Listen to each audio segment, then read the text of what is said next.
Hi, my name is Bean. Soms een beetje klunzig, maar wel jong van geest. Al is een aardwiefzin ook wel leuk, dat is het schoonste van het leven. Ik stond meerdere keren op het LVK. En ik heb zowel linkjes met pielenmaas als met bezel. Dus eierverdos is zeker mijn ding. Mag niet op later, we gaan nou beginnen. Het is een Engelsman die een... dat was even de tune extra, dan doen we dit eigenlijk nog een keer. Het is een Engelsman die een Grashoogs liedje gaat zingen. Wacht niet op later, Mr. Bean.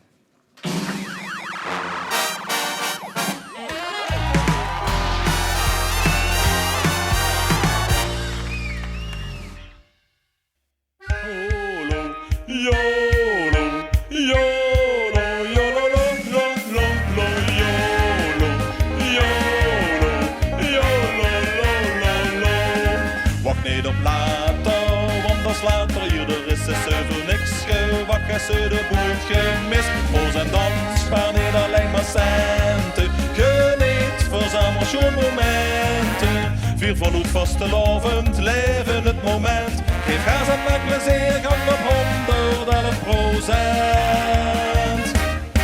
Wacht niet op later, want als later hier is ze voor niks gewakken. Ze de boert gemist.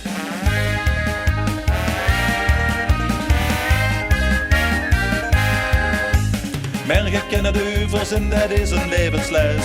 Plukt een dag, heb plezier, laat varen alle stress. Wij altijd meer voor meer geleven is ook zijn toekomst kwijt. Want vroeg of laat is het zoiets.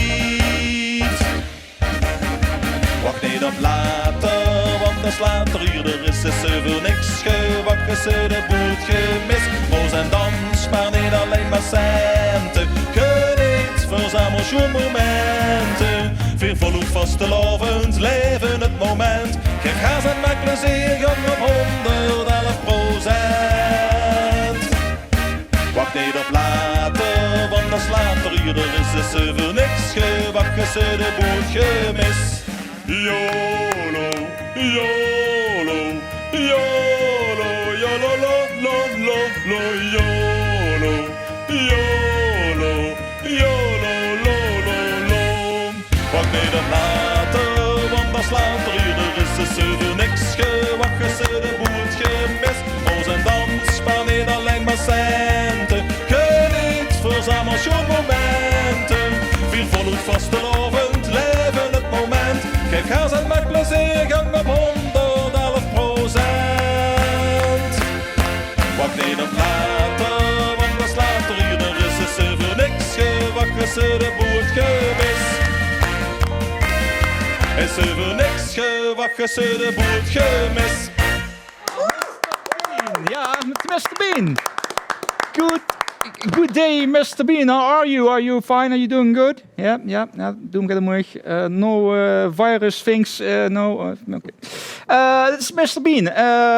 Dit is de grootste televisiester van jaren geleden hebben we gewoon in de studio. Marcel, wat vond je van onze Mr. Bean? Ja, geweldig optreden.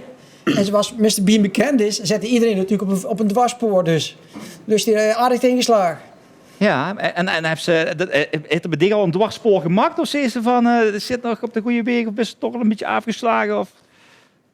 Nee, ik zit nog in de denkfase. Ik ging even naar die buurvrouw, Karen en Mr. Bean uit Engeland. Nou, zingen kan hij zeker. Die heeft een prachtig gezongen, het liedje van de Oud-Prinsen van Grashoog. Prachtig gedaan, echt een geweldige stem. Complimenten. Dat zou zo bij de Oud-Prinsen aan kunnen sluiten, denk ik, toch? Dat bedoel ik. Ja. En als de Voice was zich gedraaid, dat weet ik zeker. Maar daar hoort het nou wel van nou bij op. Ja, oké. Spannend. Monique, wat vond je van onze Engelsman in de studio? Knappe verschijning, hè? Ja, nou, een pleetje toch, of niet? Ik vind hem fantastisch mooi. En als je dat er aankijkt, ja. En dus alles met gezag, want ik heb geen idee. Hij zingt mooi, maar ik heb geen idee hoe ik moet zoeken. Of hij of een bezel. Mijn buurman zei ook al, ja, misschien is het een tandarts, ik weet het niet, uit bezel. Maar ja, Marcel, hè? Ik weet het niet. Jacques, weet stik het dan wel? Wim, als de Mr. Bean is? Of is je enig idee? Of... De tandarts, zou ze dan stingers bedoelen? Nou, nee, dat kan wel zingen. Dat heeft ook wel op het LVK gestaan. Ja, bedankt voor de tip in elk geval. Ja, dat heb ik Dus daar gedaan komen we nog eigenlijk, op terug. Komen we nog... Maar dan heeft er wel een kus onder de boek als het stingers is. Ja, precies. Ja, ik... Maar goed, als we straks vragen mogen stellen, dan kunnen we dat Doe nog even vragen even wie strak is. Dat was een liedje uit de Gras Hoog trouwens. Ik wil eerst heel even bedanken. Danseres Mr. Bean, thank you very much. Applaus voor onze Engelsman Mr. Bean en de danseres van Let's Do It With mij al. Dankjewel.